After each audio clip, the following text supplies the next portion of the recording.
சிவாய நம. கேடிஎஸ் நேயர்களே, நான் சாமுண்டீஸ்வரி. இன்று நாம் காணவிருக்கும் தலைப்பு மகாபாரதத்துல நடந்த ஒரு குட்டி கதையை நம்ம பார்க்கலாம் இல்லைங்களா. மகாபாரதம்ன்றது எவ்வளவு பெருசு, அவ்வளவுத்தையும் நம்ம ஒரே பதிவுலையும் பார்க்க முடியாது. பல பதிவுகள் எடுத்தாலும் எல்லாமே மனதில் நிற்கிறது ரொம்ப கஷ்டம். நமக்கு தெரிஞ்சதை சின்ன சின்ன பதிவுகள்ல இருந்து ஒரு குட்டி கதையை நாம இப்போ பார்க்கலாம். அர்ஜுனன் கிருஷ்ணரை மனசுல நினைச்சுக்கிட்டே படுத்துட்டு இருந்தாராம். அப்படி படுத்துட்டு இருக்கும்போது கிருஷ்ண பரமாத்மா வந்தாராம். வந்த உடனே அர்ஜுனன் சொன்னாராம், கிருஷ்ணா, நான் உன்னை நினைச்சிட்டு தான் இருந்தேன், நீயே இப்ப வந்துட்ட அப்படின்னு சொன்னான். அப்படியா, சரி அப்படின்ட்டு சொன்னாராம். அப்போ அர்ஜுனன் கேட்டாராம், கிருஷ்ண பரமாத்மா, உன்னுடைய சிறந்த பக்தன் யார், உன் மீது அதிகமாக பக்தி கொண்ட பக்தன் யாரு அப்படின்னு கேட்டாராம். அப்போ வேறு ஒரு ஊர்ல இருக்கக்கூடிய ராஜாவை பத்தி அவரு சொன்னாராம். என்னது, என்னை விட அதிகமான பக்தி அவர் வச்சிருக்காரு அவங்க மேல அப்படின்னு கேக்குறாராம். ஆமாவா, நேர்ல வா, நான் உன்னை நிரூபிச்சு காமிக்கிறேன் அப்படின்னு சொல்லிட்டு அவரு அர்ஜுனன் இருந்த ஊருக்கு பக்கத்து ஊர்ல இருக்கிற ராஜா கிட்ட இவரு கூட்டிட்டு போனாராம். அர்ஜுனனை கூட்டிட்டு போகும்போது எப்பவுமே அந்த ராஜா கிருஷ்ண பரமாத்மால அதிகமான பக்தி வச்சிருந்தவர் இல்லைங்களா. கிருஷ்ண பரமாத்மா அவரு இடம் தேடி வரும்போது அப்போ அவருடைய உபசரிப்பு எந்த அளவுக்கு இருக்கும்னு பார்த்துக்கணும். ராஜ உபசரிப்புன்னு சொல்லுவாங்க இல்ல, அந்த உபசரிப்பு கிருஷ்ணருக்கு கொடுத்தாராம் அந்த மன்னர். ஒன்னும் இல்லை, நம்ம வீட்டுக்கு இன்னைக்கு ஒரு கெஸ்ட் வர்றாங்கன்னு சொல்லும் போதே நாமெல்லாம் எப்படி ஓடி ஆடி வேலை செஞ்சு கெஸ்ட்டுக்கு 10 வித பலகாரங்கள் செய்யறோம், எல்லாமே பண்றோம் செய்யறோம் இல்லைங்களா. யாருக்கு, நம்ம வீட்டுக்கு வர விருந்தினருக்கு நாம மரியாதை கொடுக்கறதுக்காக அதெல்லாம் நம்ம செய்யறோம். அப்போ அந்த ராஜா கிருஷ்ண பரமாத்மா மேல அவ்வளவு பக்தி கொண்டு இருக்கிறாருன்னா அப்போ எந்த அளவுக்கு அவரை உபசரணை பண்ணியிருப்பாருன்னு நாம பாத்துக்கணும் இல்லைங்களா. கிருஷ்ணருக்கும் அர்ஜுனருக்கும் அந்த அளவுக்கு அவர் மரியாதை எல்லாம் கொடுத்து ஆசனத்துல எல்லாம் உட்கார வச்சு அரசவையில உட்கார வச்சு பேசுறாராம். எல்லாம் விருந்து எல்லாம் முடிஞ்சிட்டோம்னா அரசவைக்கு போறாங்களாம். போய் உட்கார்ந்து பேசும் பொழுது ராஜா கேட்கிறாராம் கிருஷ்ணர்கிட்ட, என்ன விஷயம்ப்பா நீங்க வந்திருக்கிறீங்க. கிருஷ்ணர் சொன்னாராம், நான் கேட்கறது நீ கொடுக்கணும்ப்பா, நீ இந்த அளவுக்கு விருந்தெல்லாம் வச்சிருக்கிற, எனக்கு ரொம்ப மகிழ்ச்சி. ஆனாலும் எனக்கு ஒரு சின்ன குறை, நான் என்ன கேட்கறனோ அதை முடியாதுன்னு சொல்ற மாதிரி நீ எனக்கு கொடுக்கணும். நீங்கள் கேட்டு நான் கொடுக்க முடியாத ஒண்ணு இந்த உலகத்துல இருக்குதா, என்ன வேணுமோ கேளுங்க, நான் கொடுக்கறேன் அப்படின்னுட்டு அந்த ராஜா சொன்னாராம். உடனே கிருஷ்ண பரமாத்மா, உன்னுடைய மகன் எனக்கு வேண்டும். அவருடைய மகனுக்கு 5 வயதா. அப்போ உன்னுடைய மகன் எனக்கு வேண்டும் அப்படின்னு. அப்படியே ஆகட்டும் அப்படின்னுட்டு ராஜா சொல்றாராம். உன்னுடைய மகன் இப்படி வேணும்னு கேட்டா, நீ ஒரு வாளை எடுத்து 2ஆக பிளந்து வலது பாகம் மட்டும் எனக்கு வேணும் அப்படின்னு சொல்றாராம். சொல்லும் பொழுது அந்த ராணிக்கு மனசு ரொம்ப பதச்சுதான். என்னதான் இருந்தாலும் அவங்க ஒரு தாய் இல்லைங்களா, தன் மகனை கூறு போடுறதுக்கு எந்த தாய் ஒத்துப்பாங்க. அவங்க அந்த மகன் கிட்ட போய் அழுகுறாங்களாம், கட்டி பிடிச்சு. அழும் பொழுது கிருஷ்ண பரமாத்மாவும் இன்னொன்னு சொல்றாராம், நீ வெட்டும் பொழுது உன் மகனை அவன் கண்ணில் இருந்து தண்ணீர் வரக்கூடாது, அழுகை வரக்கூடாது அப்படின்னு சொல்றான்.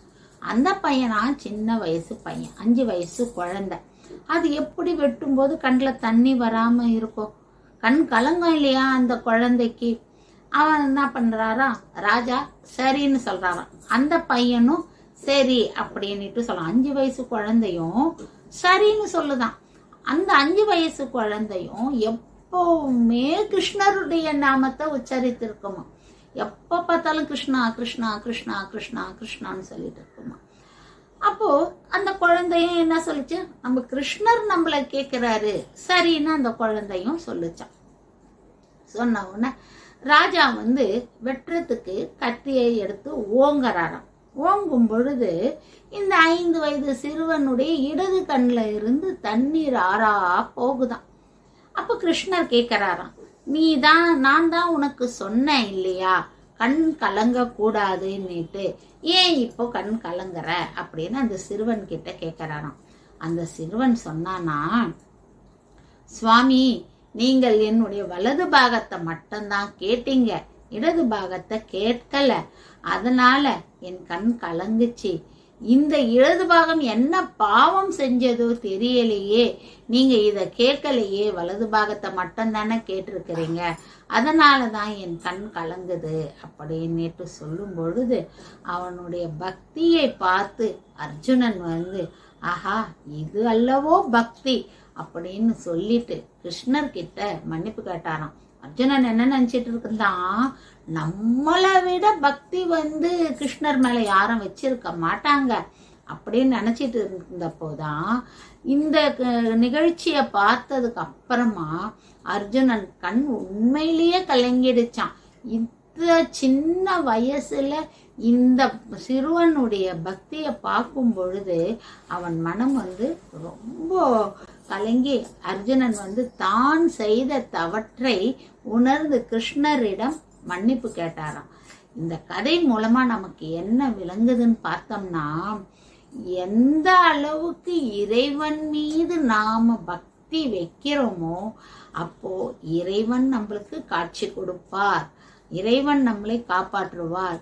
வெட்ட கைதான் ஓங்கினர், வெட்டவே இல்லை. கேட்டார் கிருஷ்ண பரமாத்மா அவனுடைய பக்தியை சோதிப்பதற்காக வலது பக்கம் மட்டும். ஆனா கிருஷ்ண பரமாத்மா இரண்டாக பிளக்க விடவில்லை. அந்த அளவுக்கு கிருஷ்ணர் வந்து காப்பாத்துவார், இறைவன் காப்பாத்துவாங்க. யாராவது வந்து எனக்கு வேணும் எனக்கு கொடுன்னு சொல்லிட்டு கேட்டு வாங்கியிருக்காங்களா? கிடையாது. இறைவன் அந்த டைம்ல காப்பாத்துவார்.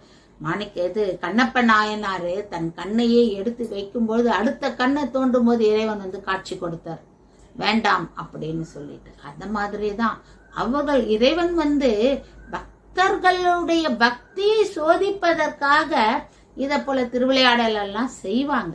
ஆனா கைவிட மாட்டார்கள். எந்த இறைவனும் பக்தனை கைவிட மாட்டான். நமக்கு கூட பல கஷ்டங்கள் வரும், வராம இருக்காது மனித பிறவியில. அந்த கஷ்டங்களை கொடுப்பது யார்? இறைவன். அதை சோதிப்பர். இந்த இவ்வளவு கஷ்டம் நாம கொடுக்கறோமே, இவங்க நம்மள நினைக்கிறாங்களா அப்படின்னு சோதிப்பார். ஒரு சிலர் என்ன சொல்றாங்க, ஆமா நான் கடவுளை நினைச்சுக்கிட்டே இருக்கிறேன், கடவுளை கும்பிட்டு கடவுள் என்ன எனக்கு பண்றாரு? ஒன்னும் கிடையாது. அது எப்படி ஒண்ணும் இல்லாம செய்வார் கடவுள்? கண்டிப்பாக செய்வார். கஷ்டங்கள் நம்ம பாவ புண்ணியங்களுக்கு ஏத்தாற் போல கண்டிப்பா நம்ம அனுபவிச்சுதான் ஆகணும் இல்லைங்களா? நாம் என்ன பாவம் செய்யறோமோ அதுக்குண்டான பலனை அனுபவிக்கணும். அது கஷ்டம்தான். ஆனால் அந்த கஷ்டத்தை போக்குறதுக்கு நாம இறைவனை நினைச்சுதான் ஆகணும். இறைவனை நினைச்சாதான் அந்த துன்பம் வந்து நம்மளுக்கு போய் இன்பம் வரும். அப்ப துன்பமே எப்படி இருக்கும்? கண்டிப்பாக இறைவன் வந்து நம்மளுக்கு அருள் புரிவார். இந்த கதையின் மூலம் நாம என்ன தெரிஞ்சுக்கிறோம்னு பாத்தீங்கன்னா, இறைவனை நினைப்பவர்களுக்கு துன்பம் என்று ஒன்று அணுகவே அணுகாது. நாம நினைப்போம் நம்மளுக்கு வந்து இவ்வளவு கஷ்டம் இருக்குது, அது இறைவனாலதான். கண்டிப்பாக கிடையாது. இறைவன் வந்து கஷ்டம் நமக்கு கொடுக்கவே மாட்டார். கஷ்டத்தை போக்கக்கூடியவர் தான் இறைவன். இதை நாம மனசுல நினைச்சிட்டு சதா சர்வ காலமும் இறைவனையே நினைக்கணும். ரொம்ப கஷ்டமான விஷயம் இல்லைங்களா? நம்ம இல்லற வாழ்க்கையில இருக்கிறோம். எப்ப பார்த்தாலும் வீட்டுக்காரு, குழந்தை, குட்டி, பேரன், பேத்தி இவங்க மேலதான் நமக்கு எண்ணம் வரும். இறைவன் மேல எண்ணம் வருது பார்த்தீங்கன்னா 24 மணி நேரத்துல ஒரு அரை மணி நேரம் இறைவன் மேல நாட்டம் வருதுன்றது ரொம்ப பெரிய விஷயம் இல்லைங்களா? ஆனா நம்ம வந்து நம்ம மனதை அந்த மாதிரி வச்சுக்கலாம். நம்ம இப்பதான் இறைவனை நினைக்கணும், அப்பதான் இறைவனை நினைக்கணும்ன்றது ஒரு நேரம் கிடையாது. ஒன்னுல சாமான் தொலைக்கிறோம், சாமான் தொலைக்கும் போது இறைவனை நினைச்சுக்கிட்டே சாமான் தொலைக்கலாம் இல்லைங்களா? வீடு பெருக்கிறோம், எவ்வளவோ வேலை நாம செய்யறோம். ஆனா அவ்வளவு வேலை செய்யும் போதும் எண்ணங்களை நம்ம எல்லாமே ஓட விடுறோம். அது எப்படி ஓடுதோ அது பின்னாடி தான் நாம ஓடுறோம். நம்ம பின்னாடி எண்ணம் வரமாட்டேங்குது இல்லையா? நாம இறைவனை நினைக்க நினைக்க நினைக்க நம்ம கூடவே இறைவன் இருப்பார். நம்ம பழகணும். எல்லாமே பழகிறதுல தான் இருக்கு. நாம ஒவ்வொரு வேலையும் செய்யும் பொழுதும் நம்மளுடைய சிந்தனை எப்போதுமே இறைவன் மேல இருக்கணும். அதனாலதான் ஒரு சிலர் வீட்டுல வந்து பக்தி பாடல் போய்கிட்டே இருக்கும். வீட்டில் நிறைய பேர் டிவியில் பக்தி சாங்ஸ்லாம் போட்டுட்டு அவங்க பாட்டு அவங்க வேலை செய்வோம். ஏன்னா அந்த டைம் அந்த பாடல் பாடும்போது நாம் இறைவனை நினைக்கிறோம் இல்லைங்களா?